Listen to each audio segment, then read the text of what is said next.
kehadirat Allah Subhanahu wa taala, karena atas berkat dan hidayahnya kita semua diberikan kesehatan serta kesempatan untuk dapat berkumpul di acara webinar pada kali ini. Sebelumnya, perkenalkan, nama saya Andriana Bulkati dari Prodi D3 Teknik Konstruksi Gedung, selaku moderator pada acara Ruang Diskusi pada kali ini. Sebelum acara kita mulai, izinkan saya untuk membacakan aturan pada webinar kali ini.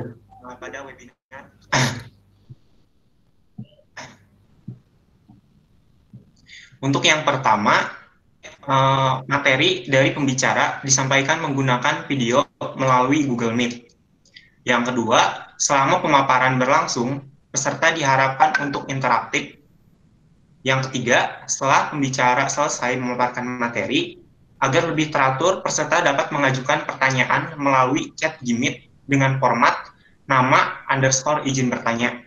Sekali lagi, dengan format nama _ izin bertanya. Kemudian, moderator akan mempersilahkan bagi yang namanya disebutkan. Yang keempat, pertanyaan untuk setiap pembicara dibatasi sebanyak 2 pertanyaan. Pertanyaan dapat ditambah jika waktu memungkinkan. Yang kelima, tanggapan oleh peserta atau penanya maksimal 2 kali setiap pertanyaan. Peserta diperbolehkan mengajukan tanggapan setelah diperbolehkan oleh moderator. Yang keenam, saat pembicara memaparkan materi,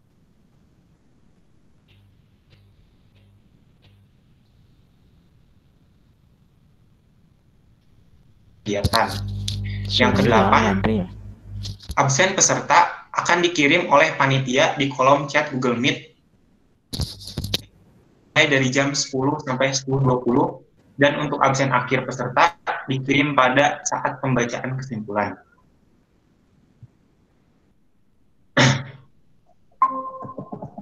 Oke, sebelum acara kita mulai, alangkah baiknya kita terlebih dahulu membacakan doa agar acara berjalan dengan lancar. Untuk Kang Irwan selaku pembaca doa, dipersilakan. Bismillahirrahmanirrahim. Sebelumnya, dengar jelas suara saya? Terdengar. Agak sedikit kecil, Wan. Bismillahirrahmanirrahim. Assalamualaikum warahmatullahi wabarakatuh. Waalaikumsalam warahmatullahi wabarakatuh. Waalaikumsalam warahmatullahi wabarakatuh.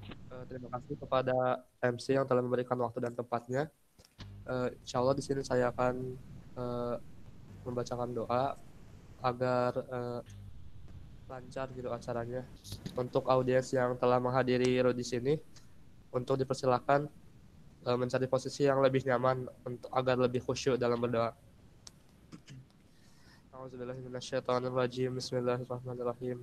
Alhamdulillahirabbil alamin, hamdan syakirin, hamdan na'imin, hamdan yuafi ni'amahu wa yukafi'u mazidah. Ya Rabbana lakal hamdu kama yanbaghi li jalali wajhikal karim wa li 'azimi sultanik. Allahumma salli ala Sayyidina Muhammad wa ala ali Sayyidina Muhammad. Ya Allah, ya Tuhan kami, aku berlindung padamu dari rasa sedih dan gelisah. Kami berlindung dari sifat lemah dan malas, dan kami berlindung padamu dari sikap pengecut dan bakhil. Dan kami juga berlindung padamu dari cengkraman hutang dan penindasan orang. Ya Allah, ya Tuhan kami, berilah kekuatan lahir dan batin agar kami senantiasa menjadi orang yang adil dan bijaksana.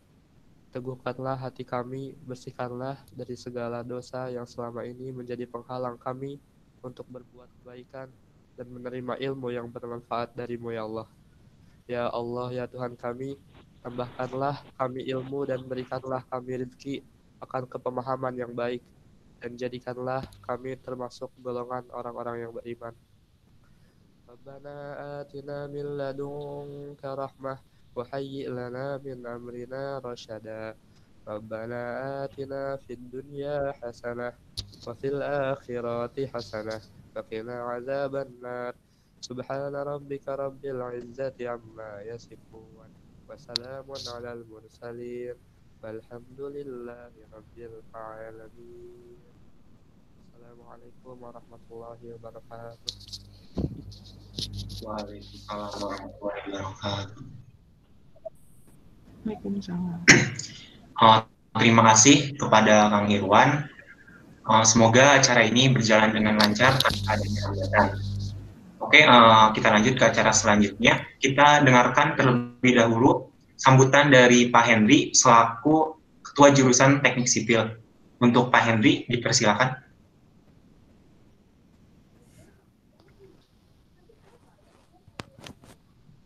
Assalamualaikum. Kedengaran suara saya? Waalaikumsalam. Waalaikumsalam warahmatullahi wabarakatuh.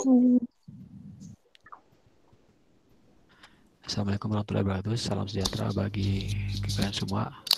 Terima kasih yang sudah diundang ya. Dan terima kasih ke Teh Widya Handayani yang bersedia menjadi presenter untuk ruang diskusi buat adik-adik mahasiswa pagi ini. Dalam suasana yang masih pandemi ini ya mungkin ruang-ruang seperti inilah yang perlu digalakkan oleh kita gitu ya, oleh adik-adik mahasiswa. Ya, jadi bisa menambah wawasan, pengetahuan dari para alumni ataupun partisi yang ada di lapangan. Itu saja sih. Terima kasih ke Teh Widya. Selamat mengikuti ruang acara diskusi. Mudah-mudahan banyak yang dapat diambil hikmahnya di acara ini. Tapi saya mohon maaf tidak bisa lama mengikutinya ya. Mungkin setelah ini mungkin saya akan live juga, tapi tetap berjalan acaranya lancar. Mungkin saja. Terima kasih. Assalamualaikum warahmatullahi wabarakatuh. Waalaikumsalam. Waalaikumsalam warahmatullahi wabarakatuh. Waalaikumsalam warahmatullahi wabarakatuh. Terima kasih kepada Pak Henry atas sambutannya. Kita lanjut ke acara selanjutnya. Sedikit memberi informasi untuk topik kali ini itu kita akan membahas mengenai peran lulusan teknik sipil dalam sistem pengadaan konstruksi. Nanti Teh Widya tuh bakal maparin gimana sih perannya, terus nanti kerjanya tuh bakal gimana aja, dan banyak lagi deh dari Teh Widya bakal maparin. Oke, kita sambung ke Teh Widya. Halo Teh Widya. Ya, Assalamualaikum. Kedengeran Andrea? Kedengeran Teh. Gimana Teh kabarnya? Alhamdulillah, baik. Ini suaranya cukup atau kekecilan atau gimana ya? Cukup Teh. Oh ya, boleh. Oke. Oh iya Teh, sebelum masuk ke pemaparan materi, saya bacain dulu ya Teh CV dari Teh Widya tersendiri. Ya, boleh. Sebentar.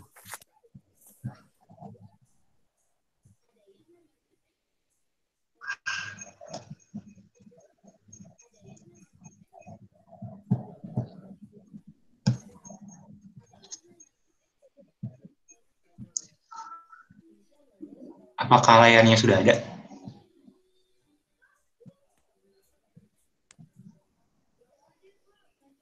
Apakah layarnya sudah ada? Udah Ada. ada Andre. Sudah ada. Oke, CV dari Teh Widya Handayani, sarjana terapan. Lahir di Bandung 25 Februari 1991 dengan alamat di Margahayu Barat, nomor 24 Bandung. Untuk background edukasinya di SD Negeri Margahayu, melanjutkan ke SMP Negeri 13 Bandung, dan melanjutkan juga ke SMA Negeri 21 Bandung.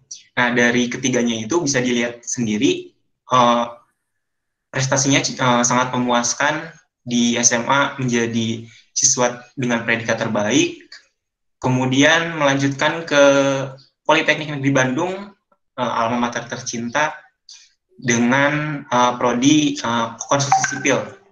Kemudian lulus dengan IPK 3,47, sangat memuaskan, dan melanjutkan juga di 2012 sampai 2013 di Politeknik Negeri Bandung, dan menjadi best final project dan mendapatkan IPK dengan predikat cum laude dengan 3,87 dari 4.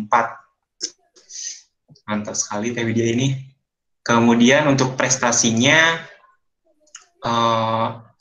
pernah mengikuti juara biologi juga, kemudian selain biologi juga taekwondo buat olahraganya mantap sekali. Kemudian di Polbanya sendiri jadi final project, dan yang tadi sudah disebutkan dia juga cum laude dengan predikat 3,87, dan untuk di AHM-nya di pekerjaannya sendiri winner juara 1 di Quality Control Management in AHM in Innovation Day. Dan masih banyak juga prestasi-prestasi yang nggak bisa disebutkan karena terlalu banyaknya. Mantap sekali ini Teh Widya bisa banyak gitu. Oke, kita berhentikan dulu share screen-nya. Tadi bisa dilihat tersendiri bahwa Teh Widya ini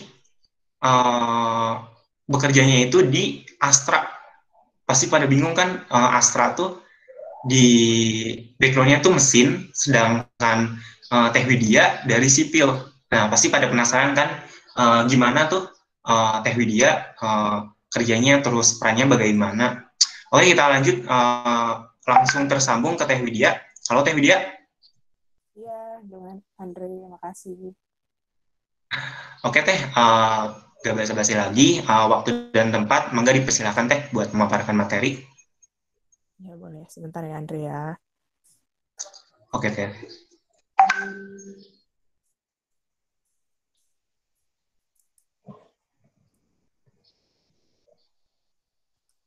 Apa sudah muncul? Udah Teh, udah terlihat.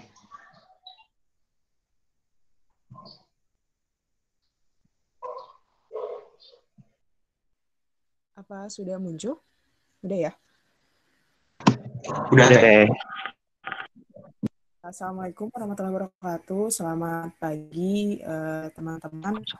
Juga Pak Hendri selaku ketua jurusan yang saya hormati, selaku dosen saya juga dulu waktu kuliah, Pak Hendri.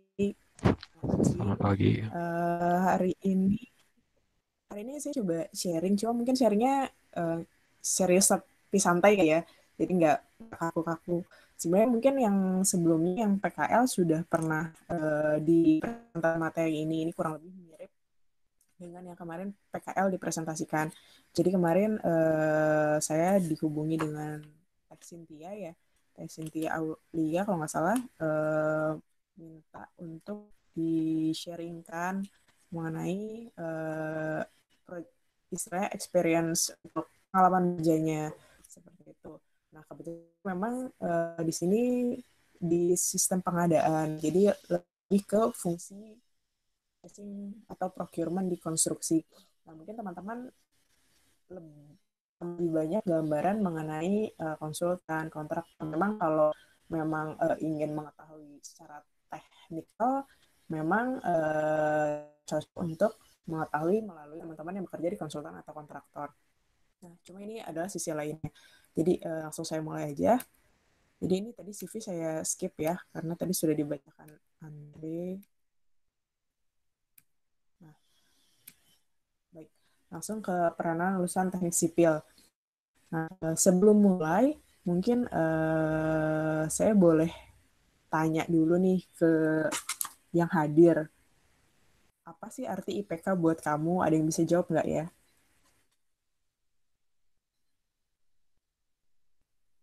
Seberapa penting IPK dalam kuliahmu? Bolehkah saya tahu tanggapannya? Mungkin siapa yang mau jawab? Atau saya sebut namanya, saya ada beberapa list sih yang saya pengen tanya. Adakah? Mungkin dibantu sama Andre, boleh? Siapa temannya? Ada yang mau berpartisipasi nggak buat? Jangan takut-takut, ada Pak Henry, Pak. Takut, Pak. Halo? Takut dimarahin, Pak. Berarti saya live dulu aja ya. Kayaknya pada takut gitu. biar pada berani gitu. Iya. Tadi kan tulisannya harus interaktif katanya. Tapi ini kayak saya jadi kayak radio nih dia. Gimana? Ada yang atau saya sebut nama deh. Angkatan tahun 2000, kalau saya nggak salah ini 2018 ya. Syifa Nadia ada?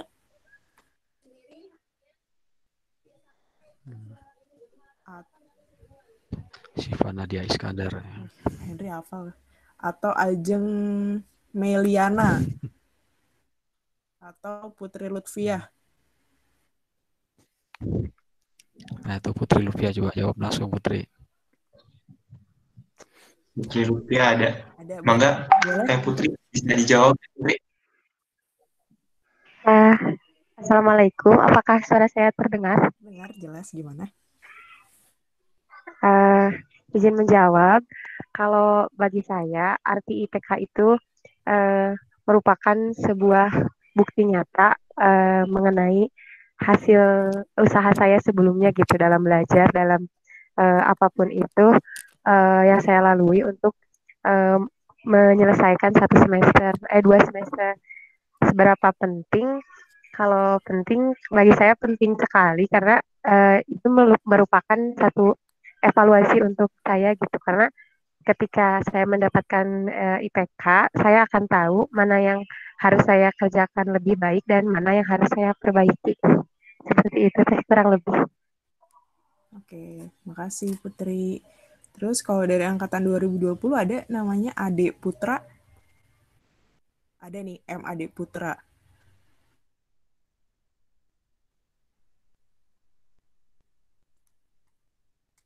Boleh ditanggepin? Halo, apakah suara saya terdengar? Wah, terdengar. Izin menjawab, ya Teh. Menurut saya sendiri, arti IPK itu benar yang dikatakan sama Putri tadi.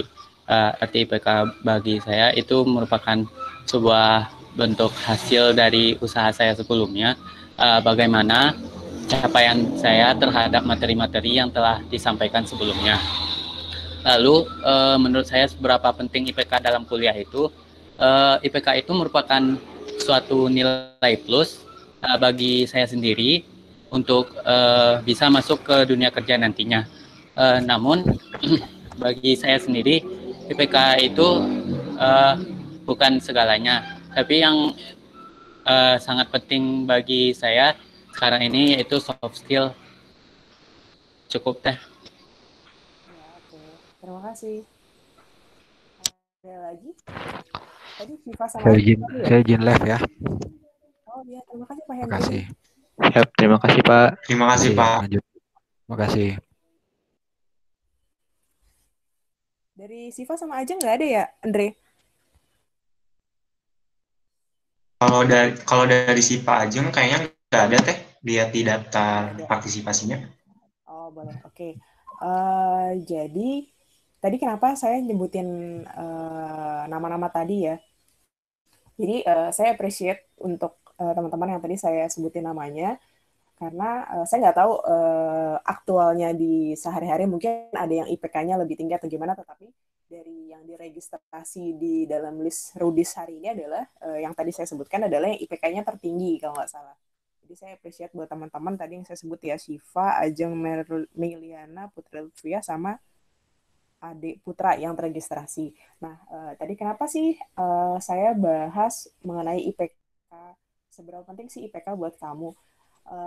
Ini saya sengaja angkat karena saya sering mendengar waktu saya kuliah dulu bahwa IPK itu nggak penting, yang penting ngerti, betul nggak sih? Ada yang suka dengar itu. Yang penting saya paham, IPK itu nggak penting. Kalau menurut kalian gimana? Statement itu oke nggak sih?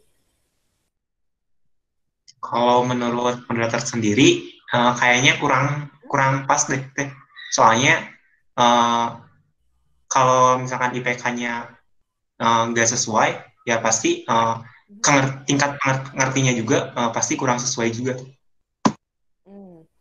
Nah, itu yang saya mau coba lurusin di sini. Ini pendapat saya. Mungkin ada teman-teman yang berbeda pendapat.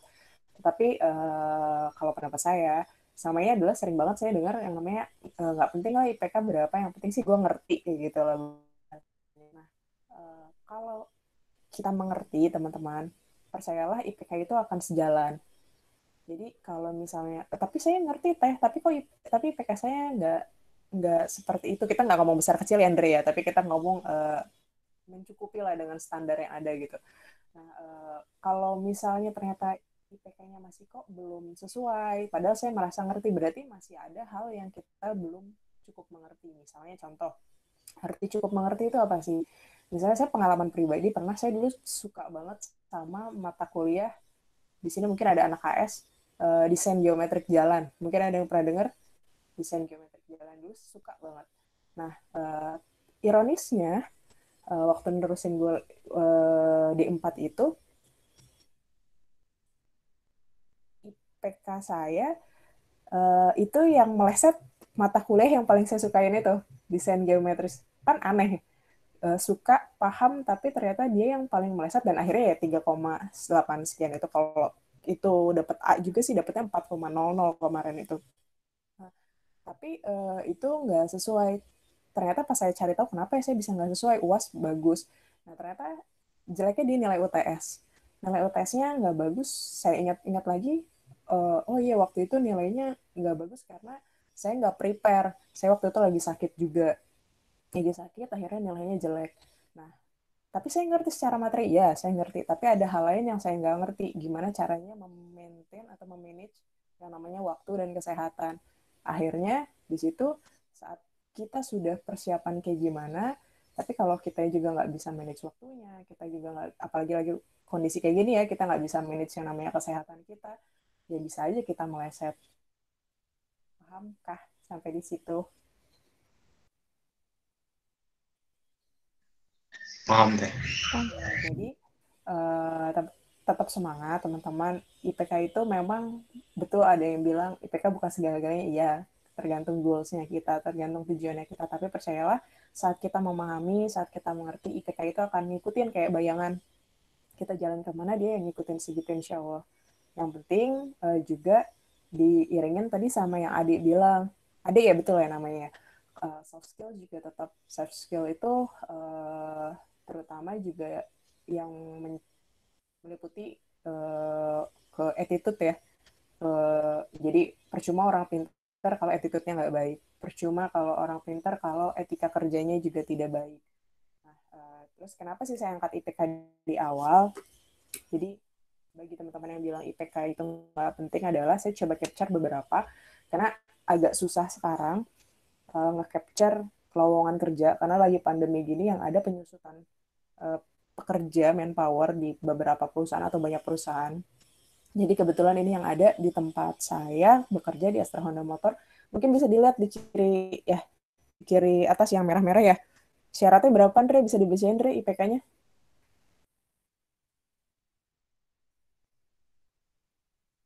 Yang warna merah ini.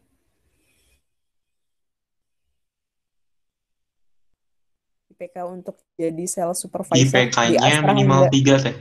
Minimal 3. Aku slide lagi ya. Ini untuk jadi IT. Sama-sama teknik ya. Cuma beda. IPK-nya 3. 3, oke. Nah, saya coba capture di HPM, di Honda Prospect. Motor itu di mobil ya. Pertamina dan lain sebagainya itu sama, standarnya sama kita. Mungkin bisa dilihat di situ minimum GPA-nya berapa?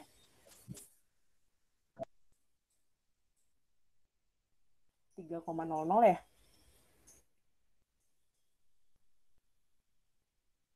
Halo, kedengeran kah?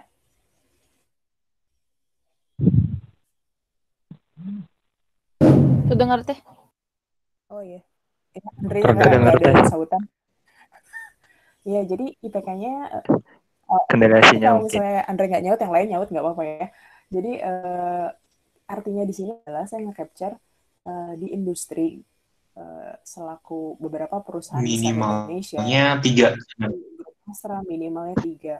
Itu adalah terus Pertamina dan lain sebagainya juga kurang lebih sama.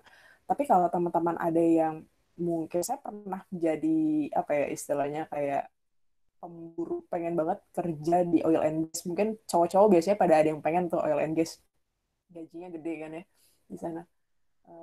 Dulu ke beberapa perusahaan, mungkin teman-teman pernah dengar ada Selam Bersih gitu lah ya. Terus Chevron, ConocoPhillips, ExxonMobil dan lain sebagainya. Itu teman-teman di sana waktu zaman saya dulu masuk ConocoPhillips itu minimalnya syarat IPK 3,3.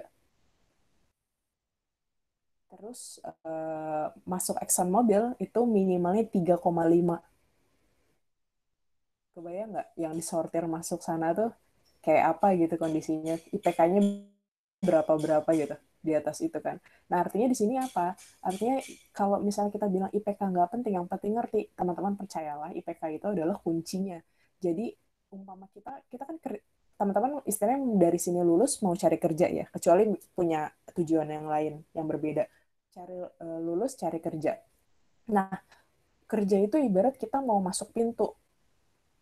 Mau masuk ke dalam pintu, kalau kita nggak punya kuncinya, kalau tuh pintu dikunci, itu kan kita nggak bisa ya masuk. Nah, IPK itu ibarat kuncinya. Kalau teman-teman minimal IPK-nya 3 aja, udah deh. Insya Allah kalau seleksi administrasi itu udah tutup mata dulu. Lolos, nanti tinggal kita bertarung di next step-nya. Kan ini kan mungkin ada yang angkatan tingkat 3, tingkat akhir juga ya, yang ikut di sini. Jadi, kesananya ya udah tinggal bertarung tes psikolog, tes kesehatan atau tes teknikal yang lainnya gitu, tergantung perusahaan yang masing-masing. Mungkin itu dulu dari openingnya. Ada yang ditanyakan sebelum ke materinya mengenai IPK?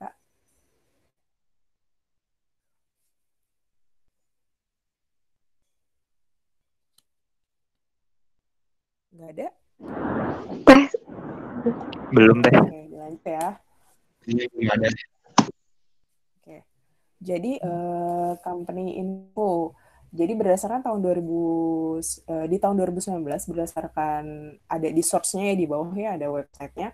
Jadi ini juga berdasarkan beberapa istilahnya badan yang mengamati gitu bahwa top 10 atau 10 terbesar perusahaan di Indonesia itu mayoritas adalah BUMN. Bisa dilihat yang nomor 1 adalah Pertamina BUMN ya. Ini adalah berdasarkan penjualan dari perusahaan. Terus kemudian yang kedua BRI masih BUMN, kemudian swasta baru ada BCA, BNI juga itu BUMN, dan Astra. Jadi Astra itu adalah peringkat kelima perusahaan tertinggi di Indonesia atau terbesar di Indonesia berdasarkan penjualannya, dan juga peringkat kedua untuk perusahaan swasta setelah Bank BCA. Nah, kalau kita lihat dari profitnya, kan kita ada penjualan, ada juga keuntungan. Kalau dilihat dari profit keuntungannya, ini dalam triliun, Astra juga urutan kelima setelah Bank BCA. Jadi Bank BCA urutan ketiga, Astra urutan kelima. Nah, jadi Astra International ini adalah induknya dari namanya perusahaan Astra.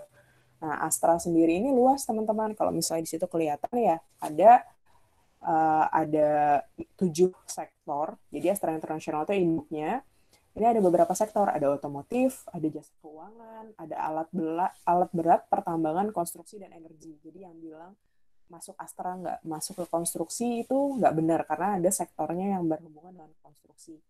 Meskipun saya nggak di bidang itu. Kemudian ada agribisnis, kemudian ada infrastruktur dan logistik, ada informasi teknologi, dan juga properti. Nah, saya kebetulan ada di grup otomotif, itu di Astra Motor, di Astra Honda Motor ya. Ini di kendaraan roda 2. Nah, jadi grup Astra ini cukup besar untuk dunia industri Indonesia dan mencakup segala aspek. Jadi di teman-teman di sini kalau misalnya nanti mau coba melamar di grup Astra juga bisa, ini ada listnya ya. Contoh untuk industri konstruksi itu ada, mungkin pernah dengar Akset Indonesia. Kalau yang Warawiri Tol biasanya suka ngelihat juga, dia juga ada pembangunan di tol seingat saya. Kemudian ada lagi di properti itu ada di perdagangan properti juga, developer. Itu ada Astra Land Indonesia, Astra Modern Land, dan Mayasa Bahtera. Nanti ya siapa tahu ya ini slide ini berguna gitu, suatu hari ada yang mau apply tinggal buka dari masing-masing web. Nah, kadang-kadang saya informasi kadang-kadang kalau yang baru lulus itu agak bingung nge-apply-nya, ngelamarnya mesti kemana sih. Nih saya sharing caranya, tips-tipsnya waktu dulu. Caranya adalah memang betul ada platform-platform yang istilahnya mereka mengkolek data dari banyak perusahaan kayak JobDB, JobStreet yang memang mereka di situ menampilkan informasi-informasi.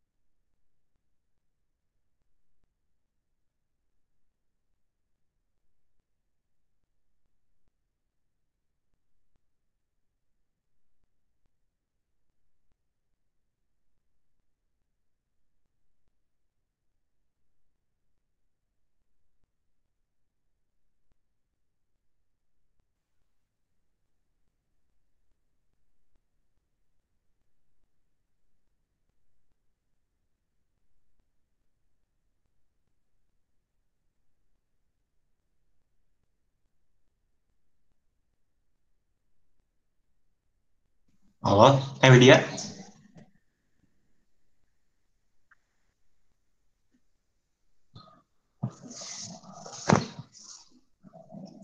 Halo Teh, nggak ada suaranya Teh.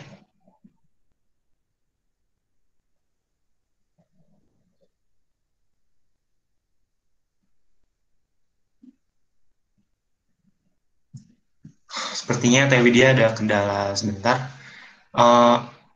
Tadi gimana, ada kesan nggak sih gimana yang udah dipaparin?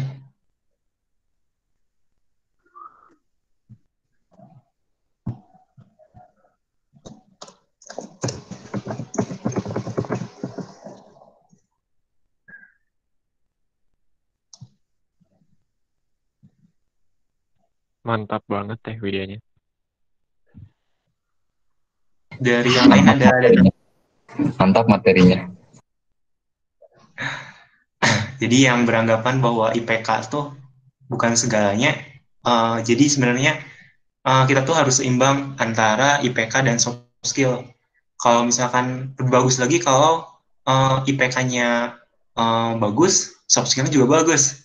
Pasti itu gampang banget buat, insya Allah lah digampangkan kalau buat nanti kerjanya. Terus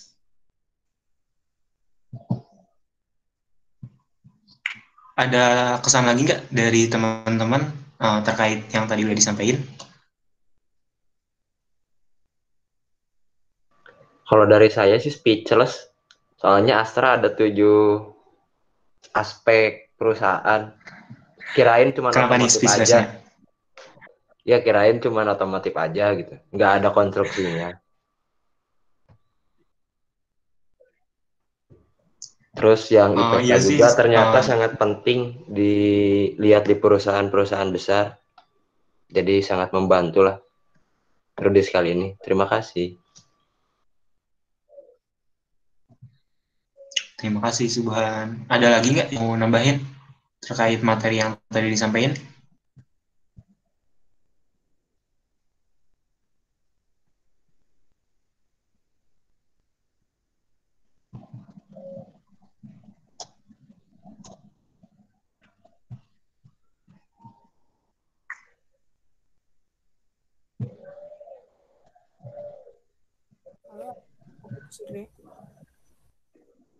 Halo Teh.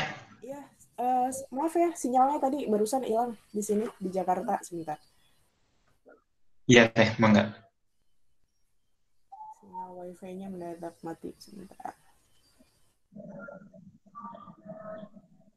Coba join ulang di.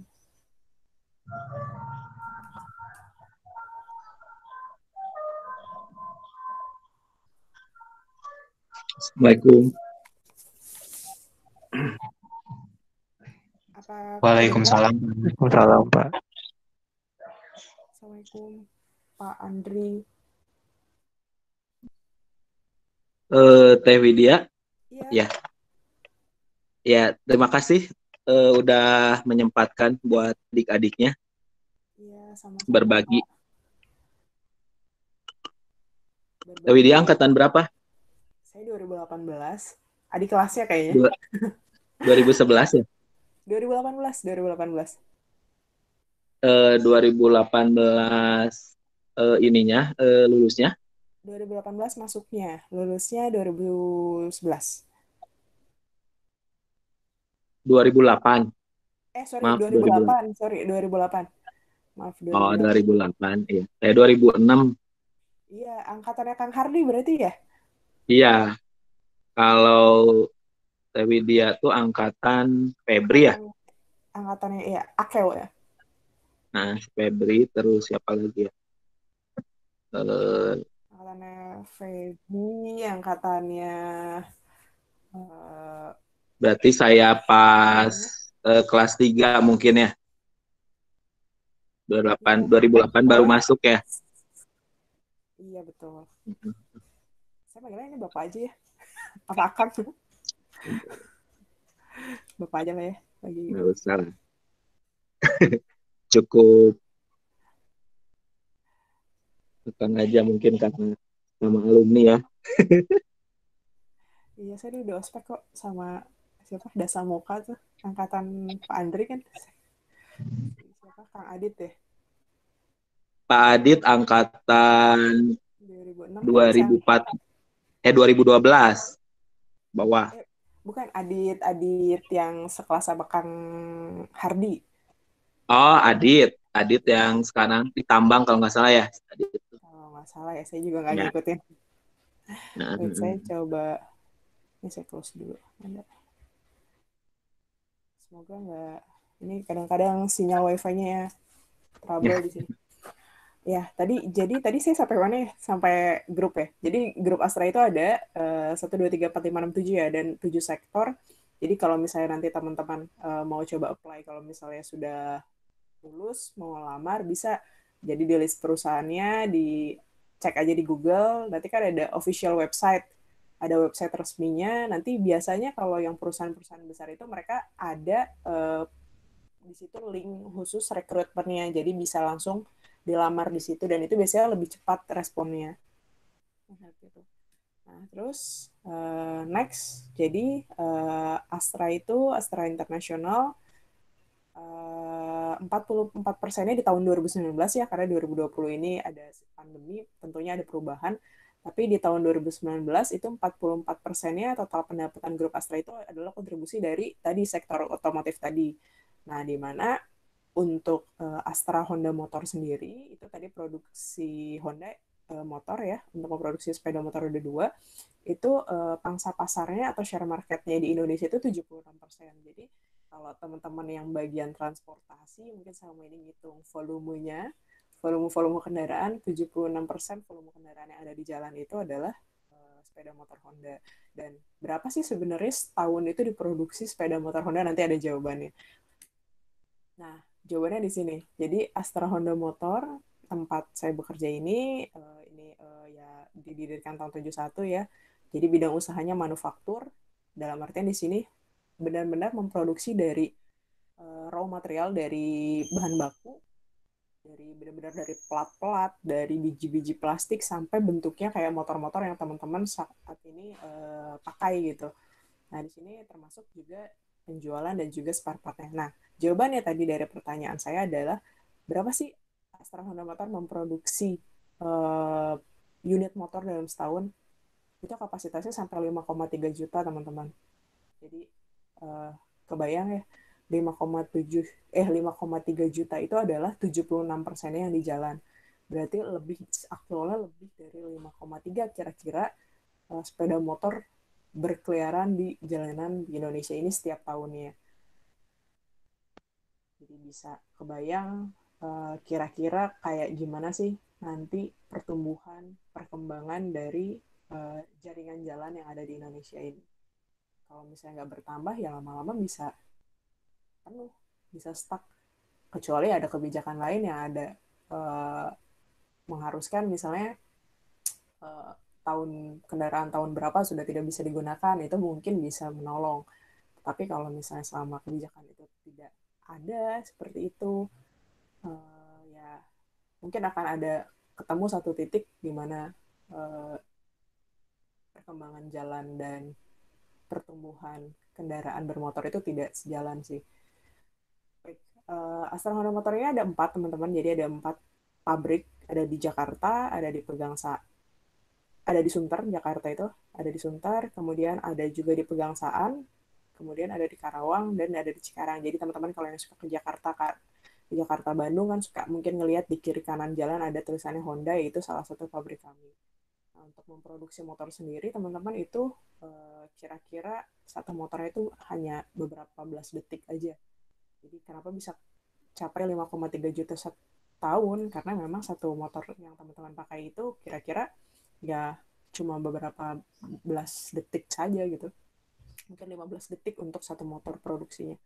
Nah, ada beberapa alumni dari teknik sipil sebenarnya yang ada di Astra Honda Motor. Kalau kita ngomong Polban, sangat banyak teman-teman Polban yang ada di AHM dan memiliki istilahnya peranan penting di tempat bekerja. Untuk di teknik sipil sendiri itu ada 4 orang, sampai sejauh ini belum ada penambahan.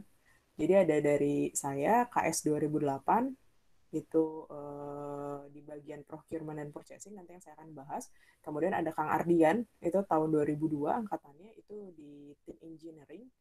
Kemudian ada Teh Rahel, itu sipil 2009, ini juga bagian engineering. Kemudian ada Kang Sopandi, ini dari sipil 2001 di bagian general affair. Nah, kebetulan kami berempat ini memang dalam pekerjaannya pun saling terlibat. Nanti di mana terlibatnya akan saya jelaskan.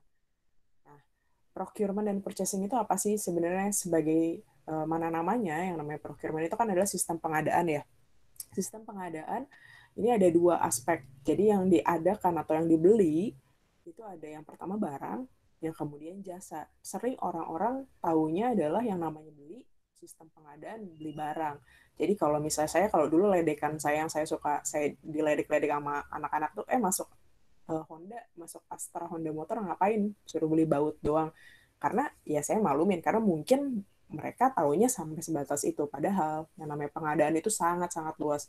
Dan di sistem pengadaan itu adalah bagian yang nggak ada ilmunya.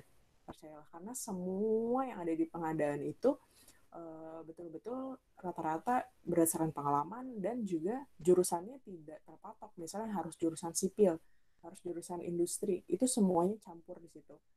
Kenapa campur? Karena memang banyak ilmu yang ada di situ. Tetapi tetap membutuhkan yang namanya peranan dari teknik sipil. Kenapa? Karena ada yang namanya fungsi pengadaan jasa. Fungsi pengadaan jasa itu salah satunya, percayalah, di setiap perusahaan dimanapun itu akan memerlukan seorang lulusan teknik sipil. Karena mereka membutuhkan pengadaan jasa konstruksi, entah yang skalanya kecil atau skalanya besar. Nah, kalau Astra Honda Motor ini atau perusahaan-perusahaan yang lain yang setipe, itu masuknya di mana sih? Itu ada di owner.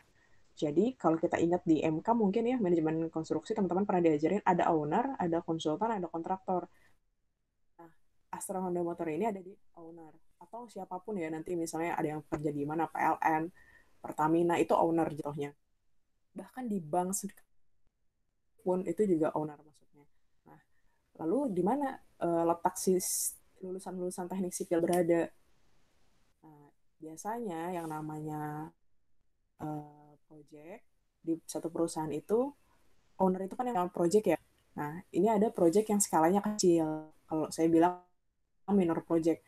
Biasanya itu berupa maintenance rutin atau istilahnya perawatan, bisa perawatan gedung atau renovasi kecil. Itu dilakukan oleh owner. Yang paling gampang misalnya, contoh pintunya rusak, pintu office-nya, kantornya rusak, harus diganti kan ya, itu diganti oleh kontraktor.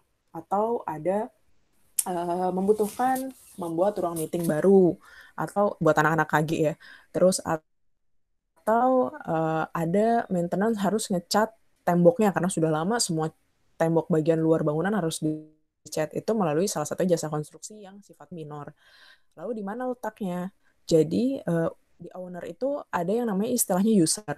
User adalah orang atau bagian yang memerlukan atau memiliki kebutuhan atas pekerjaan tersebut. Misalnya contoh, misalnya saya di bagian tadi bagian divisi A misalnya, saya mau ada butuh bikin meeting.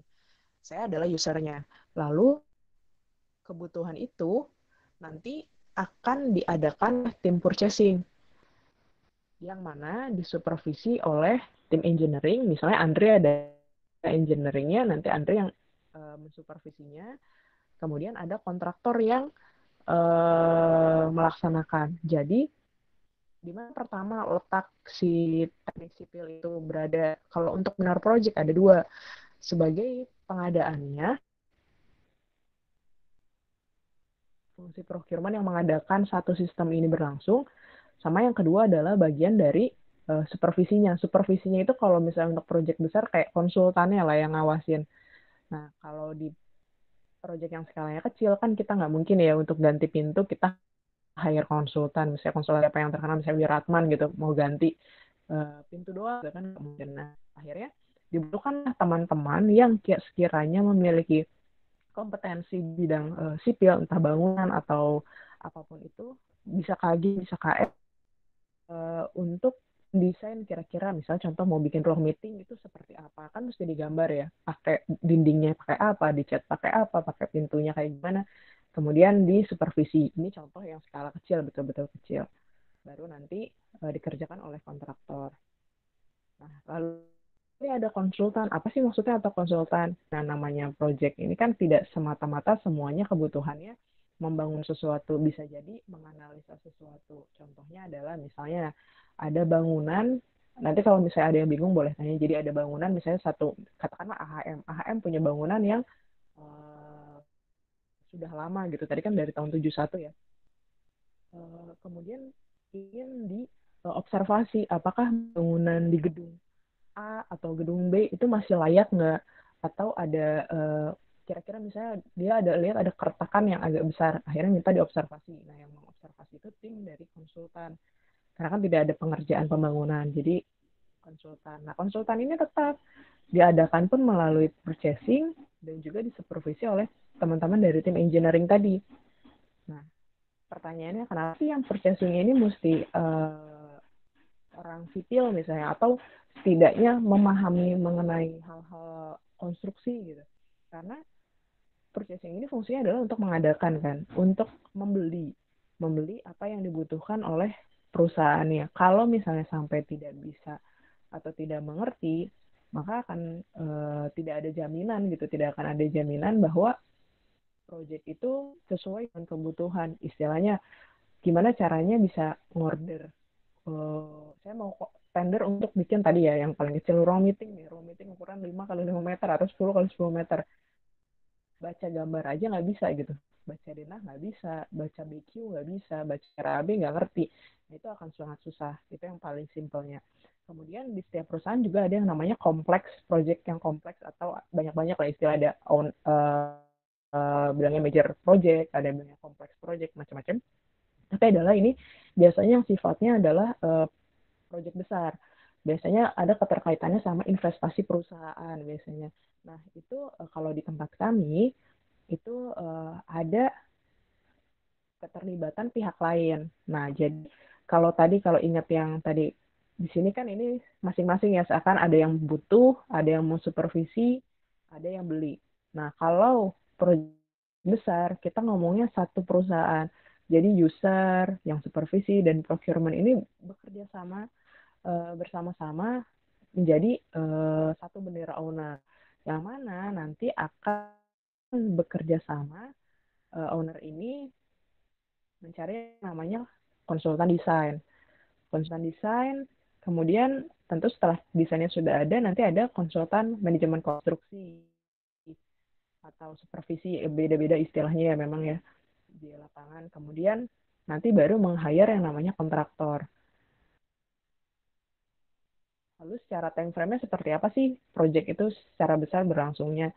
Jadi saat owner atau yang memiliki project ini memiliki kebutuhan, maka di hire-lah desain konsultan melalui yang namanya tender.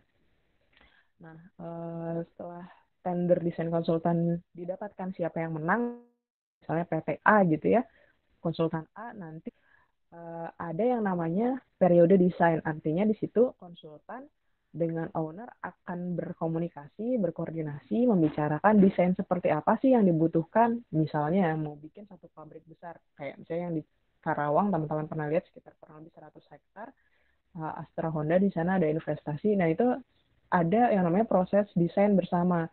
Kebutuhannya itu seperti apa, itu tidak istilahnya tidak sebentar, karena betul-betul ini sampai detail. Nah, setelah yang sudah ada, baru nanti ada yang namanya tahap periode konstruksi. Periode konstruksi ini melibatkan siapa kontraktor yang pertama, karena konstruksi ini kan dibangun oleh kontraktor tadi. Namun melibatkan yang lain lagi, ada yang namanya konsultan manajemen konstruksi atau supervisi, yang tugasnya adalah mengawasi, mensupervisi agar proyek tersebut berlangsung sesuai dengan yang seharusnya. Apa sih arti yang seharusnya? Misalnya cara waktu periodenya sesuai, cara speknya sesuai, nggak ada yang namanya down spec atau curi-curi spek, karena kan suka terkenal tuh ya ada istilah curi spek dan lain sebagainya. Itu istilahnya butuh polisinya tuh buat ngawasin. Ini teman-teman konstruksi atau construction management. Kemudian tetap dibutuhkan ada koordinasi dengan konsultan desain. Kenapa? Karena bisa jadi kan saat pembangunan itu ada yang butuh penyesuaian desain karena kondisi di lapangan. Akhirnya tetap harus dikoordinasikan dengan konsultan desain. Apakah memungkinkan jika ada penyesuaian perubahan desain dan lain sebagainya. Nah, ini adalah yang terlibat selama proyek berlangsung. Tetapi untuk owner ini sendiri tetap ada tanggung jawabnya masing-masing. Apa sih tanggung jawabnya? Yang pertama ini ada tulisan yang nggak bisa dilihat, dari user. User kan yang punya kebutuhan. Akhirnya otomatis dia akan memantau dari proyek awal sampai periodenya konstruksi selesai, bahwa dia memastikan bahwa memang apa yang mereka butuhkan itu dapat terbangun, terlaksana sesuai dengan apa yang mereka inginkan sesuai dengan kesepakatan di awal ya. Kemudian ada teman-teman dari tadi, teman-teman engineering yang selama ini mendesain, supervisi, ini sudah tidak mendesain, mensupervisi lagi, karena kan sudah didelegasikan ke tim konsultan desain dan konsultan manajemen konstruksi. Tetapi mereka tetap secara fungsi perusahaan, mereka bertanggung jawab untuk memastikan bahwa aspek-aspek teknisnya itu terlaksana dengan baik, sesuai dengan apa yang dibutuhkan, sesuai dengan requirement-nya dari perusahaan. Kemudian tim procurement ini juga sama, dari awal sampai akhir. Kenapa? Karena dari awal tim procurement adalah yang mencari siapa konsultannya, siapa yang kontraktornya yang akan melaksanakan, termasuk tadi manajemen konstruksinya ya, konsultannya, serta memastikan bahwa semua yang terjadi di dalam proses ini adalah sesuai dengan kontrak. Kalau kita bicara konstruksi, kita bicara kontrak, sesuai dengan kontraknya, bahwa istilahnya tidak ada pelanggaran-pelanggaran. Kemudian pelanggaran kontrak, artinya pelanggaran kontrak itu bisa jadi adanya wan prestasi, atau adanya kelalaian dari kontraktor, atau adanya contoh kecelakaan kerja, atau yang lain sebagainya. Itu semua yang manage-nya di purchasing function. Jadi kalaupun misalnya contoh dari supervisi merasa ada yang salah nih dengan konsultan desainnya atau konsultan MK-nya, maka supervisi akan menginformasikan ke tim purchasing, yang nanti tim purchasing ini akan memberikan yang namanya surat teguran. Kalau di kontrak itu biasanya ada surat peringatan atau surat teguran kalau teman-teman belajar di MK. Nah, itu tugasnya tim purchasing function ini. Nah, tapi lain halnya kalau misalnya gimana kalau yang punya kesalahan si kontraktornya, yang negur itu dari mana sih, tim purchasing atau tim konsultan? Kan sudah didelegasikan ke konsultan. Nah, kalau kejadiannya sudah seperti ini agak kompleks ya teman-teman. Jadi kalau misalnya ada yang bingung ya nanti boleh ditanyakan. Kalau misalnya kontraktor yang salah, misalnya contoh ya, kontraktornya ini melakukan pekerjaan dengan tidak aman gitu. Melakukan pekerjaan yang tidak aman, yang menegur itu dari konsultan MK-nya selaku polisinya di lapangan. Tetapi dengan tembusan ke seluruh owner ini, seluruh bagian ini.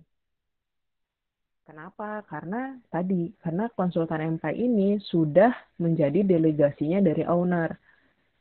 Tapi kenapa konsultan MK ditegurnya sama procurement? Nah, karena tidak ada yang mengawasi konsultan lagi selain ownernya, maka owner langsunglah yang akan bertindak atau memberikan teguran kepada tim konsultan. Nah, lalu dari berjalannya proyek sendiri, kalau kita proyek dimulai, itu namanya project kick off. Proyek itu siap dimulai, artinya ada kebutuhan mengenai proyek itu, katakanlah pembangunan pabrik baru gitu. Bangunan baru, oh ini siap ada pembangunan 100 hektar untuk Astra Honda Motor misalnya, kalau kan saya kerja di Astra Honda Motor ya. Nah, tahapan yang pertama adalah apa sih yang dilakukan? Itu namanya ada prakualifikasi. Kemudian setelah prakualifikasi dilakukan yang namanya tender.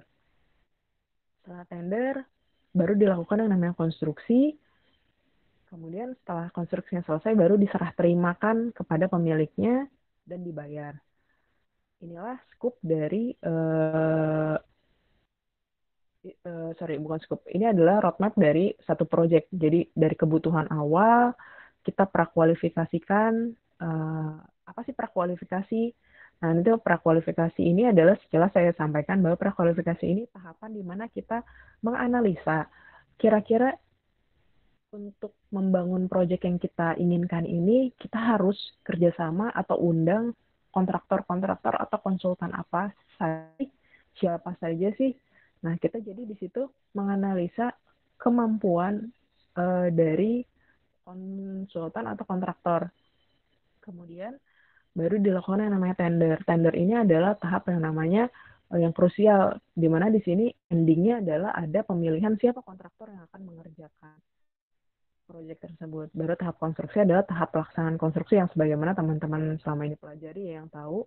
Kemudian ada handover. Handover ini adalah serah terima. Jadi saat konstruksi ini sudah selesai, maka diserah terimakan ke owner.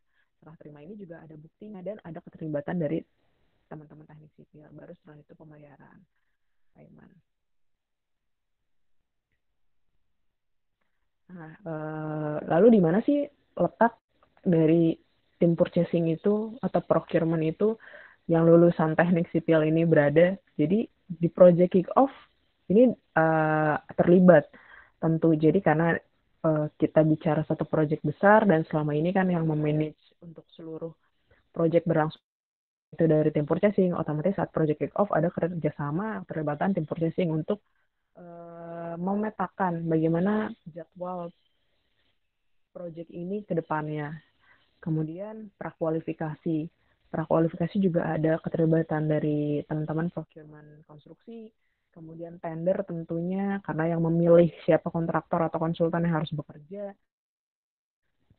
Kemudian di konstruksi juga tadi ya karena mengawasi jangan sampai ada kesalahan-kesalahan atau ketidaksesuaian dari kontrak dan lain sebagainya.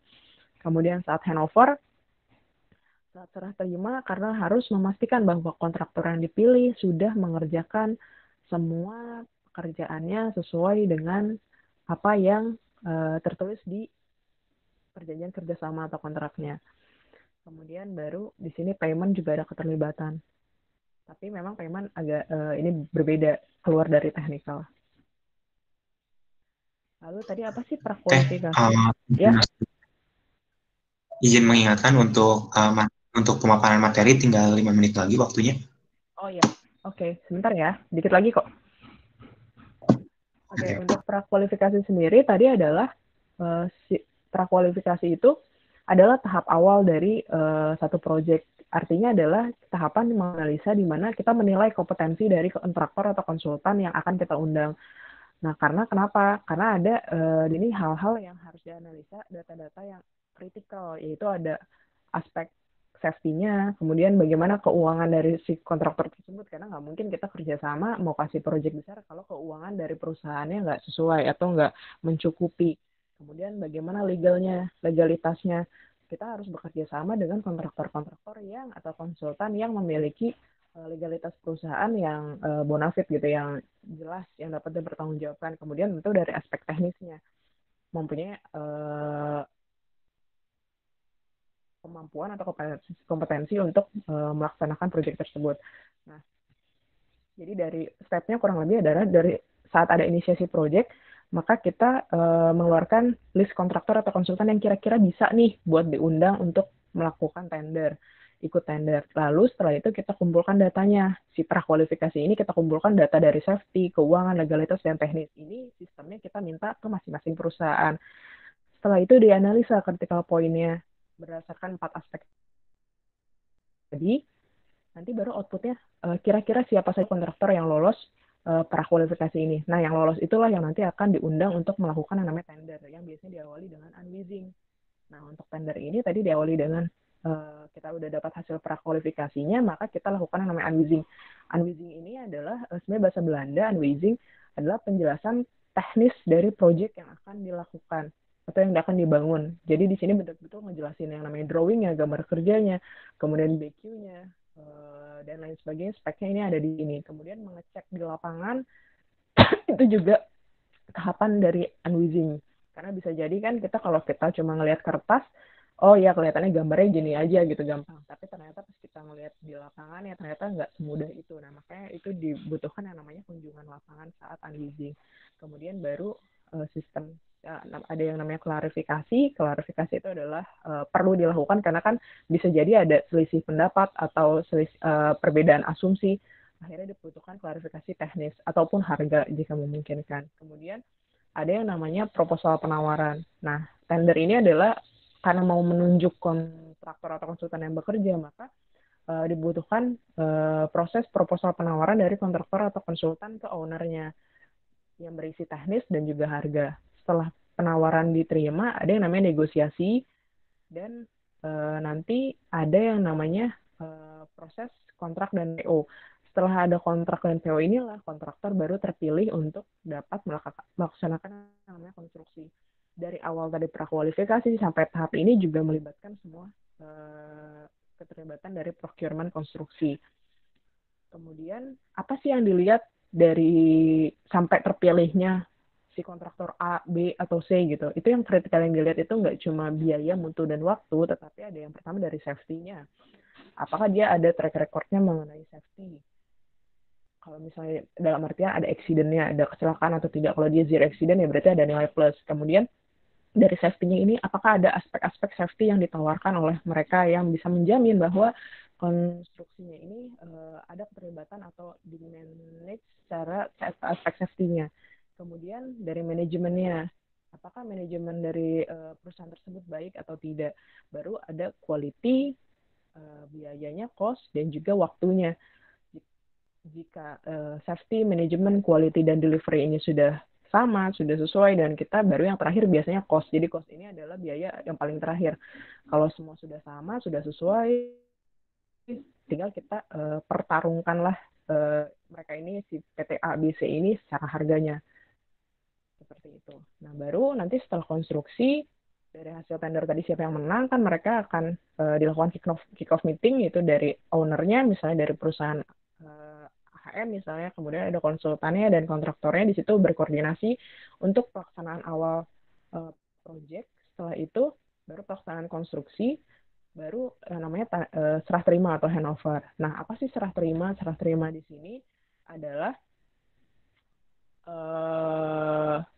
di next slide aja. Jadi serah terima di sini adalah adanya pengecekan lapangan mengenai spek yang sudah dibangun. Misalnya contoh kalau misalnya tadi Andre mau bikin tadi si pabrik gitu ya, pabrik besar berapa hektar. Nah, itu dicek satu persatu betul-betul apakah betul sudah luasannya sekian, apakah betul material ini sudah terpasang, apakah betul speknya sudah sesuai, dan lain sebagainya. Memang cek lapangan ini tidak sekejap mata langsung selesai, tapi bisa memakan waktu hari-hari. Bahkan kalau proyeknya lama mungkin bisa seminggu lewat untuk mengeceknya, karena dilakukannya secara bertahap. Nah, ini keterlibatan dari owner, konsultan, dan kontrak. Di sini ada keterlibatan di owner ini adalah dari tim supervisi tadi dan purchasing tadi, juga user.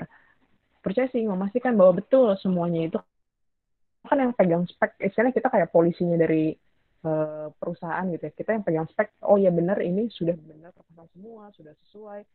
Itu memastikan karena kalau gimana kalau owner nggak terlibat ya bisa aja kita tutup mata konsultan dan kontraktor. Tapi kan kita nggak tahu konsultan dan kontraktor ini selama ini berinteraksi setiap hari, kita nggak tahu komunikasi seperti apa.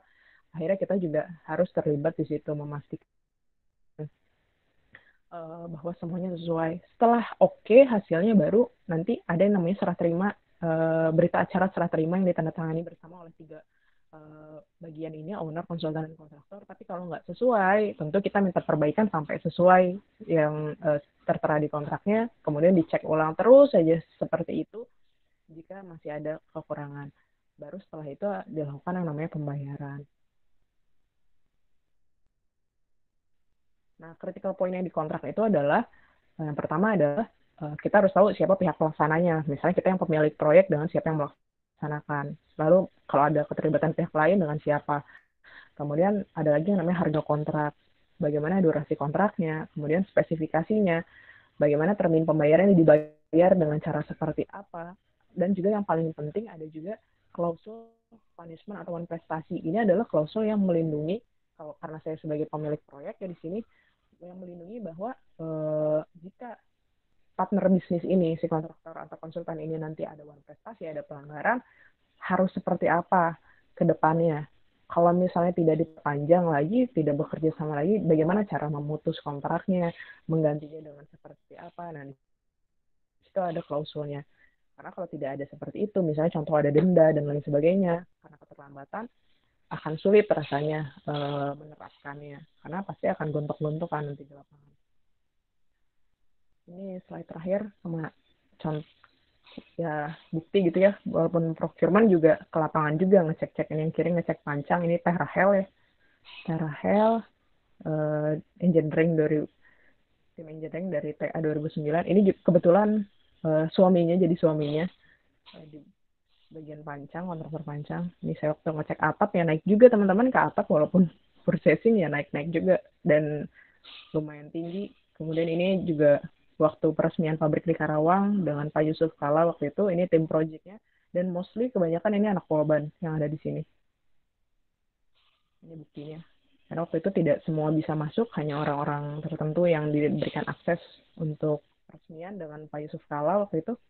MC-nya ada Vijay Daniel kalau ingat, kalau pada tahu kan ada Vijay Daniel, kemudian ada ini, itu kemarin peresmian.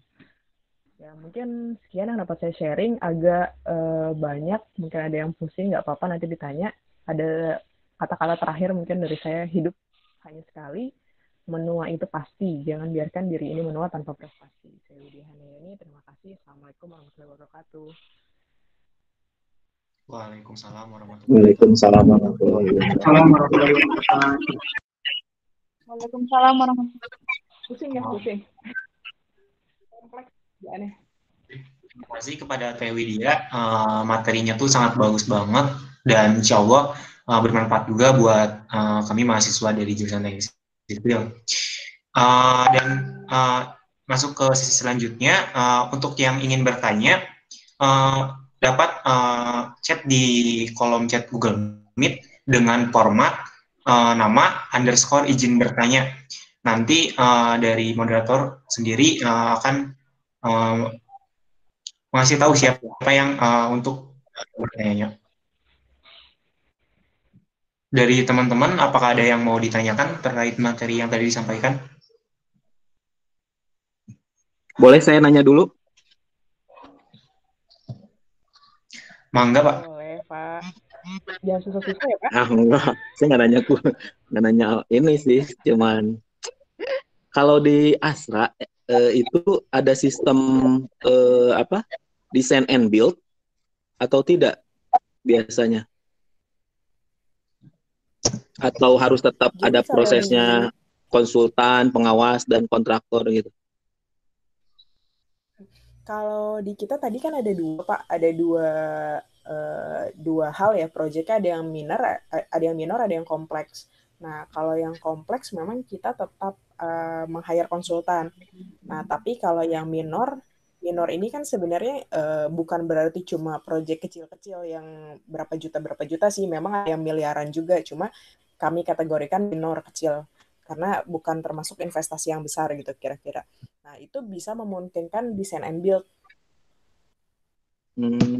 Terus kalau biasanya kan AHM, terus saya pernah ADM juga ya, mau menangani ADM itu memang ada kontraktor yang atau rekanan ya, sudah punya rekanan khusus ya biasanya.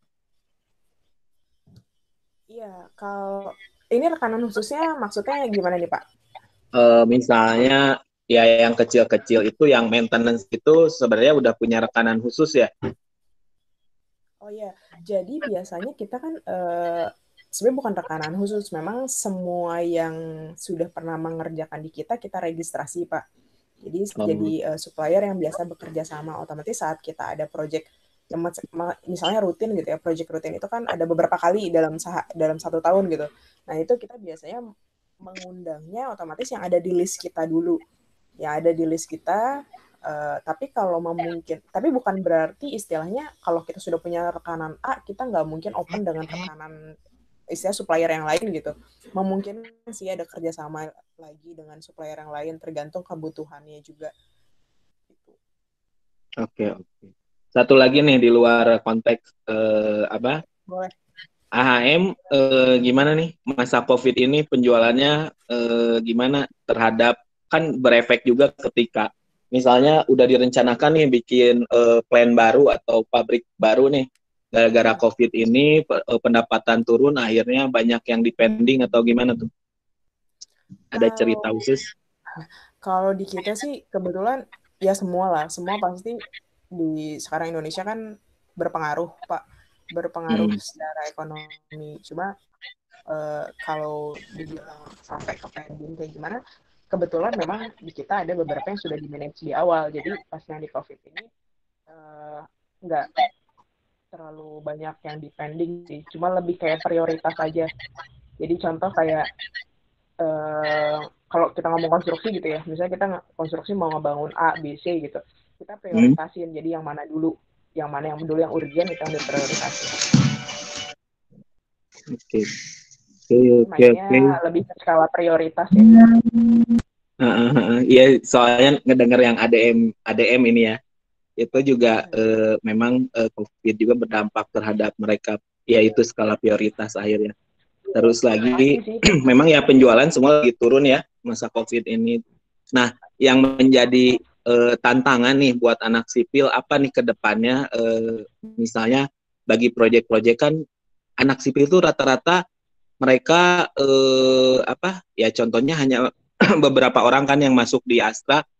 Itu tantangan apa sih ke depannya di semodel AHM gini, seperti peluangnya apa sih, apakah lebih yang berkelanjutan itu di maintenance atau memang akan perluasan terus pabrik gitu, seperti apa? Sebenarnya kalau dari tantangan buat teman-teman sipil ya nantinya, kalau misalnya kita bicara di contoh di Astra gitu, di AHM gitu selaku dari owner, sebenarnya lebih ke arah kalau misalnya kita bilang konstruksinya sejauh apa, memang ya saya belum bisa jawab di sekarang, tapi yang pasti setiap perusahaan itu ada inovasi sih. Ada inovasi ke depannya, entah itu bentuknya perluasan atau entah itu bentuknya nanti modifikasi atau seperti apa, tapi biasanya memang ada inovasi-inovasi yang mengakibatkan investasi yang cukup besar dari perusahaan. Nah, itu membutuhkan keterlibatan dari teman-teman teknik sipil, karena ya tadi misalnya contoh yang paling gampang misalnya kayak yang namanya otomotif kan pasti R&D-nya ada bikin bangsa sirkuit ya. Nah, itu kan memungkinkan ada inovasi pengetesan baru, akhirnya ada modifikasi sirkuitnya yang membutuhkan teman-teman konstruksi sipil KS misalnya untuk gimana sih mendesain untuk sirkuit dengan spesifikasi A, B, C yang selama ini kita nggak pernah temuin gitu selama ini kita belajar di Bina Marga, di Asto itu nggak nemuin. Akhirnya itu dibutuhkan. Kemudian kalau itu dari sisi konstruksi, kalau saya bilang dari segi umum, sekarang itu sih lebih ke, kalau saya ngelihat kayak 4.0 sih Pak. Jadi kayak contoh yang, jadi ada noise suara-suara nih. Jadi, Ya, jadi misalnya contoh kayak, ya, halo, ke mute. oh ya kedengeran Pak? Ya, Ya. ya, gimana? Jadi kalau misalnya 4.0, kan sekarang lagi digitalisasi nih eranya. Ditambah Ya. COVID kayak gini aja, kita kan meeting pakai meeting online gitu kan. Jadi memang digitalisasi nggak bisa dibohongin ada. Nah, itu biasanya sekarang itu udah banyak inovasi-inovasi ke arah digitalisasi. Memang kalau teman-teman yang di lapangan kerja, kontraktor yang benar-benar kerja fisik di lapangan mungkin nggak kerasa. Tapi kalau yang di ranahnya owner-owner kayak Astra kayak gitu itu berasa. Karena misalnya contoh yang paling gampang gini, mobil kan sekarang udah ada autopilot ya Pak. Ya, Udah ada. Nggak usah pakai drive, nggak bisa jalan gitu ya, walaupun pasti ada batasannya. Nah, Iya. sama di ranah ini juga gini, misalnya selama ini kan kita yang pertama tahapannya kita dituntut bisa ngerti yang namanya perhitungan konstruksi atau struktur dan lain sebagainya. Padahal di luar sana kan ada software untuk ngitung ya. Kita bisa ngitung cepat. Nah, selama ini mungkin kita mikirnya cuma, oh ya kalau misalnya saya ngedesain, misalnya contoh, saya ngedesain, lawan saya cuma si software itu. Tapi kan software itu kalau misalnya saya misalnya saya nggak ada saya gitu, nggak bisa jalan juga tuh software gitu kan,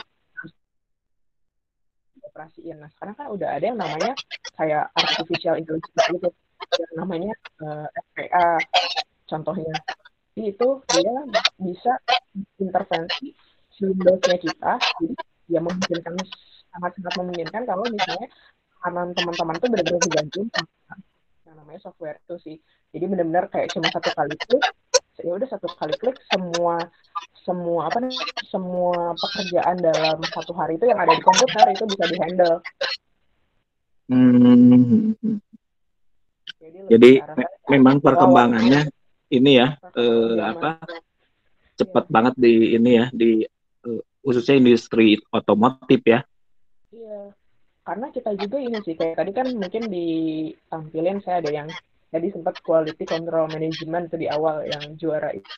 Nah itu sebenarnya arahnya adalah kalau di tempat-tempat kayak kita itu setiap tahunnya bahkan nggak mesti setahun bisa berkali-kali. Terus setiap orang, setiap karyawan harus bisa ngasih yang namanya ide inovasi buat perusahaannya. Idenya kayak gimana? Nah itu benar-benar apa ya istilahnya, benar-benar berlomba-lomba gitu, dari mulai yang manual sampai yang digital. Saya sampai yang ngerasain bahkan di tempat di salah satu divisi gitu di kantor itu ada yang mereka bisa manpower benar-benar dekat dipotong, dipindahin ke divisi lain karena emang udah nggak dibutuhin. Kenapa? Karena memang udah digantiin sama si tadi yang RPA tadi, si robot tadi udah benar-benar yang nggak butuh. Sekarang kan lumayan kalau bisa dikeluarin 10 orang aja, itu 10 orang gajinya berapa, kemudian ada anak istri berapa gitu kan, ada anak, ada istri, ada tanggungan, itu ngaruh banget sih. Jadi lebih kayak lawannya itu nggak cuma hard skill, nggak cuma soft skill, tapi ya lawannya itu ada yang nggak bernyawa juga sih Pak. Itu sih. Iya sih. Ya saya pernah masuk juga ke industri otomotif, ke pabriknya. Memang saya lihat perakitan mobil aja udah pakai tangan buatan ya. Iya, bahkan ya bisa ya bener sih tangan buatan, kayak contoh ngelas gitu ya. Yang ngelas tinggal las cuma di setting apalah sedikit lah ya, setting sedikit terus jalan. Memang sih. Saya kemarin masuk ke ADM, saya ngecek memang mereka punya masalah juga di sirkuit ya. Sirkuit itu juga salah satu konsennya ternyata di dunia otomotif, bagian sipil juga ada di situnya gitu. Jadi memang tantangan juga buat sipil itu untuk sirkuit itu lumayan cukup, karena memang produk selalu dites di sirkuit kan ya. itu sekian produk dites gitu kan sistemnya ya. Istilahnya bagian research and development gitu. Nah, tapi salut saya ternyata anak-anak politeknik banyak di dunia otomotif ya, selain kalau jurusan mesin udah pasti itu banyak banget di situ ya. Sipil juga ada beberapa, cuman sipil masih memang belum terlalu banyak seperti orang-orang mesin, orang politeknik. Memang salut saya banyak gitu. Jadi tantangan buat adik-adik kelasnya juga harus mau terpacu apa yang dibilang Teh Widya, bahwa kedepannya ya kita harus berinovasi terus gitu. Bahkan kalau tidak berinovasi, jalan di tempat ya pasti terkalahkan oleh mesin intelijen buatan atau IoT itu gitu. Oke, terima kasih Teh Widya penjelasannya. Sama. Mungkin tambahan ini sih Pak, kayak mungkin keterkaitan informasi. Nah, karena kan teman-teman tahunya kontraktor, konsultan, ini padahal sebenarnya kalau kita ngomong general di semua tempat tuh butuhin. Nah ya tadi selama bangunannya si perusahaan itu bangunannya di atas tanah, ada dindingnya, ada atapnya, percayalah tetap butuh teman-teman teknik sipil, at least setidaknya untuk maintenance-nya. Iya, betul. Oke. Jadi sipil silakan. memang dibutuhin sebetulnya. Oke. Ya, silakan dilanjut. Lanjut ke pertanyaan selanjutnya dari Teh Andini. Bangga Teh Andini bisa mengonkan mic-nya. Halo, Assalamualaikum Teh. Waalaikumsalam. Sebentar. Ini Andini fotonya serang. Iya, ya. Teh. Terus? Bentar.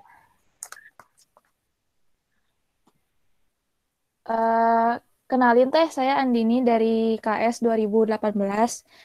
Saya mau nanya, tadi kan kalau di Astra yang khususnya di bagian konstruksi itu membutuhkan inovasi-inovasi gitu ya Teh. Nah, kalau kayak gitu berapa ya Teh peluangnya buat kita lulusan D3, D4 gitu yang pengalaman kita cuma jadi pelaksana gitu. Mungkin kalau inovasi bakal kurang gitu. Nah, kalau di sana peluang buat bekerja di sana tuh gimana ya Teh? Apakah besar gitu? Gitu sih Teh, makasih Teh. Oke, makasih Andini. Yang Andini, sebentar, saya mau tanya dulu. Yang Andini tanya adalah peluang dalam berinovasi atau peluang untuk masuk dari jadi keluarganya atau grup Astra? Peluang untuk masuk Teh. Kayak kan kalau misalkan sebagai D3 nih lebih terkenalnya apa ya? Cuman bisa jadi pelaksana gitu Teh. Nah, jadi apakah iya, jadi peluang masuknya dulu gimana ya Teh? Ya, baik. Jadi peluang untuk masuk ya. Yang peluang untuk masuk adalah yang pertama, yang tadi saya pernah singgung di awal, mungkin tadi Pak Andri belum join atau sudah, saya juga nggak tahu. Jadi yang pertama, kalau IPK, dari IPK itu sebagai kunci ya, kunci bahwa kita mau lolos seleksi administrasi. Kemudian untuk selanjutnya memang tes seperti biasa, Andini. Jadi benar-benar kayak fair play aja, semuanya adil. Tes kalau urutannya ya saya boleh share. Jadi yang pertama itu adalah tes administrasi, kamu lolos apa enggak dari segi IPK, dari background pendidikan. Dan saya pernah ngobrol sama salah satu HRD bahwa emang Polban itu salah satu poltek yang diperhitungkan. Jadi teman-teman jangan minder jadi alumni Polban. Terus yang kedua, setelah lulus seleksi administrasi, di situ ada yang namanya tes yang namanya psikologi. Psikologi itu memang dibagi jadi beberapa step. Kenapa? Karena kan memang tidak mudah ya tes psikolog itu. Jadi ada macam-macam, ada keterkaitan kecocokan verbal dan lain sebagainya, sampai yang biasanya yang paling jadi hal menakutkan di tes psikolog buat teman-teman tuh termasuk anak-anak teknik itu namanya Deret Pauli, kalau udah pernah coba. Deret Pauli itu adalah menghitung angka demi angka dalam ukuran waktu itu A3 bolak-balik. Nah, itu ada waktunya. Nah, itu semakin banyak yang dihitung dan sebenarnya Deret Pauli itu adalah memperlihatkan, kalau saya nggak salah, memperlihatkan kestabilan kita terhadap misalnya daya pikir kita, kemudian memperlihatkan juga bagaimana kemampuan kita kalau under pressure, karena benar-benar ngitung nggak berhenti-berhenti dalam sekian waktu itu nggak mudah.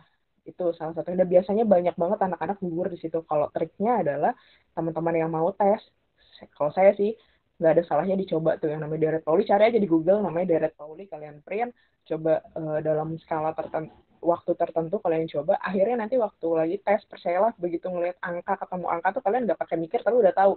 Contoh kayak 5 tambah 3 ya 8 gitu. Kan kadang kalau orang under pressure 1 tambah 1 aja nggak kepikir itu 2. 1 tambah 1, 1 tambah 1, 1 tambah 1 nggak kepikir, nggak ketulis 2. Tapi begitu kalian bisa karena sudah biasa latihan, itu akan lebih lancar. Kemudian setelah psikologi udah, nanti ada interview sama yang namanya user. User itu adalah bagian dari perusahaan yang membutuhkan. Nanti biasanya macam-macam tuh tipikalnya user. Nah, yang pasti adalah persiapkan istilahnya pengetahuan kita sebagaimana yang kita tahu sebaik-baiknya. Kemudian etika, jangan sombong juga. Biasanya ada anak-anak yang istilahnya ya saya maunya gaji segini Pak. Nah tapi balikin sama orang. Oke, kalian mau gaji segini, tapi kalian bisa apa? Lulus baru, mau gaji sekian. Kalau misalnya ada yang kayak gitu, jangan kepancing jadi marah atau gimana. Ya memang betul, kalau misalnya dipikir, saya mau bayar Anda bisa kasih apa ke saya? Itu sangat-sangat lumrah sih di hukum ekonomi kalau menurut saya. Nah, kemudian setelah di usernya interview selesai, baru nanti tes medical kesehatan. Sehat nggak bener teman-teman? Nah, apalagi nih teman-teman kan banyak nih yang cowok-cowok yang ngerokok misalnya atau pakai vape. Ya saya nggak nyuruh untuk menyudahi ya, karena itu hak masing-masing. Tapi karena masih mencari pekerjaan, cobalah diperhitungkan dampaknya. Karena kita nggak tahu nanti hasil ronsennya seperti apa, atau ada banyak kan yang namanya tes medical itu nggak cuma 1-2. Nggak cuma istilah ambil darah selesai, enggak, itu banyak banget yang ditesnya. Kemudian baru nanti sama HRD-nya. HRD-nya nanti juga ada interview. Nah, kalau serangkaian itu sudah lolos, ya tinggal masuk Andini ke grupnya, ke perusahaannya sesuai dengan kebutuhannya. Tapi namanya masuk ke perusahaan itu nggak langsung diangkat jadi karyawan tetap. Biasanya ada yang namanya periode training namanya. Nah, kalau training itu kalau di HM itu 6 bulan. Periode training itu 6 bulan dan di situ kayak teman-teman kayak bikin tugas akhir lagi. Kalau saya ngerasain, saya baru lulus TA, baru lulus bikin TA, terus masuk HM saya bikin TA lagi gitu. Karena di situ disuruh kalau misalnya masuk ke situ sebagai trainer, ikutin training, jadi ya mesti nyiapin satu ide, kira-kira kan misalnya contoh saya masuk purchasing, bagian konstruksi, kira-kira Widya bisa kasih ide apa sih buat di purchasing ini. Ide itu nggak seharus yang wow, ide kecil pun dihargai di perusahaan seperti Astra gitu. Ide kecil pun dihargai, tetapi yang penting ide itu bisa dipertanggungjawabkan, ide itu benar-benar dari kalian, dan kalian bisa menjelaskan dengan baik apa berharganya ide itu, bagaimana dampak dari ide itu, dan lain sebagainya sih. Kalau misalnya udah lolos, nanti presentasi kayak sidang gitu, presentasi sama atasan kita, sama HRD. Nanti kalau udah ya diterima jadi karyawan tetap.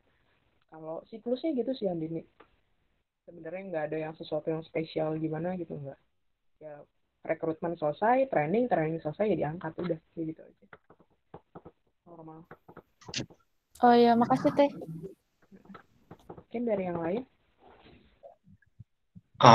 Untuk pertanyaan selanjutnya dari Teh Indi. Mangga Teh Indi untuk di-on-kan mic-nya. Oke, makasih. Assalamualaikum warahmatullahi wabarakatuh. Perkenalkan sebelumnya, nama saya Indi dari KG 2018. Ini Teh mau nanya soal yang tadi yang project ya Teh, yang project yang kecil sama yang besar gitu. Itu tuh kayak ada batasannya gitu nggak sih Teh, kapan dia tuh disebut kayak itu tuh project tuh kecil gitu karena luasannya segini, atau misalkan kapan si project itu dia katakan besar gitu. Sama kenapa harus join sama kayak kontraktor atau misalkan konsultan dari luar gitu Teh, padahal di dalam kantor tersebut udah ada gitu. Makasih Teh. Iya, jadi untuk yang pertama ya batasannya ya Indi ya. Jadi untuk batasannya pasti ada batasannya. Nah, itu diatur dari setiap perusahaan. Biasanya dilihatnya tuh dari nilai pekerjaannya, amount-nya, rupiahnya.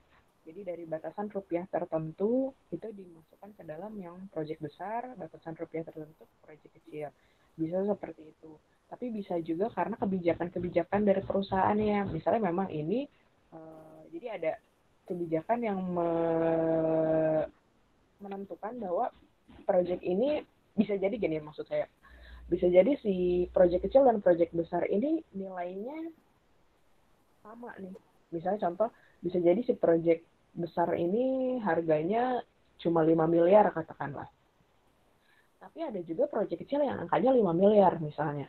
Nah itu kan jadi abu-abu ya ini ya, maksudnya proyek besar atau proyek kecil. Nah itu biasanya ada judgement lagi, kebijakan dari perusahaan bahwa misalnya contoh, oh yang si A ini masuknya proyek besar karena dia adalah merupakan investasi, salah satu investasi besar dari perusahaan. Seperti itu. Misalnya yang ini betul angkanya sama nih 5 miliar misalnya, tapi dia hanya sifatnya maintenance, bukan masuk ke dalam lingkup kategori project yang investasi. Contoh kayak tadi bikin pabrik itu kan besar ya, misalnya triliunan, tapi kan itu dibagi-bagi misalnya, paketnya dibagi-bagi, bisa jadi salah satu paketnya itu nggak besar gitu, tapi karena dia masuk ke dalam grup investasi yang besar, maka dia tetap masuk ke investasi project yang besar, kayak gitu ini kalau batasannya. Tapi setiap perusahaan memungkinkan berbeda kebijakannya. Nah, terus tadi yang kedua, kenapa butuh konsultan? Kenapa butuh kontraktor padahal bisa dikerjain sendiri? Paham, sepakat. Tapi semua itu ada keterbatasannya. Ada pertanggungjawabannya terutama. Jadi kalau misalnya contoh kayak ini jadi tim tadi atau tadi Kang Ardian sama Teh Rahel ya, bagian engineering kan ada Kang Ardian sama Teh Rahel tadi AHM. Kenapa mesti nge-hire konsultan? Nah, pertanyaannya adalah pertanggungjawabannya di. Kalau misalnya untuk mendesain itu kan ada sertifikasinya ya, nggak sembarang orang bisa. Kalau misalnya sampai salah desain, roboh, dan lain sebagainya, ya akan jadi masalah sih di kemudian harinya. Mungkin seperti itu. Ada yang mau ditanyakan lagi? Atau belum jelas? Udah Teh, makasih. Untuk sesi tanya jawab mungkin dicukupkan sampai sini dulu Teh, soalnya waktunya udah habis juga. Bagi teman-teman yang pengen nanya, cuman masih malu atau gimana, boleh pertanyaannya dikirim ke panitia, nanti panitia kirim pertanyaan ke Teh Widya sendiri. Untuk acara selanjutnya, mungkin kita udah ada di penghujung acara. Izinkan saya untuk membacakan kesimpulan dari hasil pemaparan materi pada kali ini. Untuk kesimpulannya, kalau menurut saya sendiri, IPK itu adalah kunci. Jadi meskipun kita menganggap kalau IPK itu tidak penting, tapi saat kita melamar pekerjaan, IPK itu ibarat pintu. Jadi ibarat kunci. Jadi pekerjaan itu kita ingin masuk pintu, tapi pasti kita mempunyai kunci. Jadi IPK itu ibarat kunci dari kita melamar pekerjaan. Untuk acara selanjutnya, kita akan masuk ke sesi dokumentasi.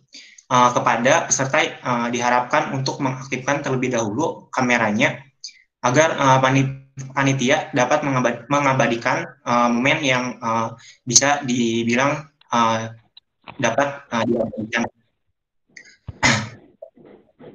Untuk panitia dokumentasi, mangga bisa diambil alih.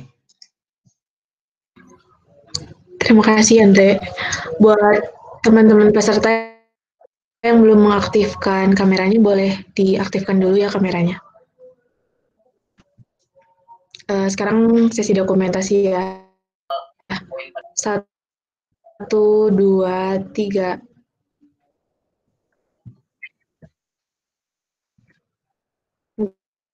Mungkin sekali lagi ya. 1, 2, 3. Terima kasih. Terima kasih Teh. izin mengingatkan untuk peserta untuk mengisi presensi akhir yang sudah ada di kolom chat dari Gmeet. Untuk acara selanjutnya kita masuk ke acara penutupan. Terima kasih kepada Teh Widya selaku pemateri pada webinar kali ini. Terima kasih juga kepada Pak Andri serta teman-teman sekalian yang dari tadi pagi mantengin terus meskipun dengan keadaan yang dipisahkan oleh jarak. Dan sebenarnya jarak itu bukan hambatan. Pertemuan dan perpisahan ditentukan oleh perasaan. Mohon maaf apabila ada kesalahan. Wabillahi taufiq wal hidayah. Wassalamualaikum warahmatullahi wabarakatuh. Waalaikumsalam. Terima kasih Teh Widya.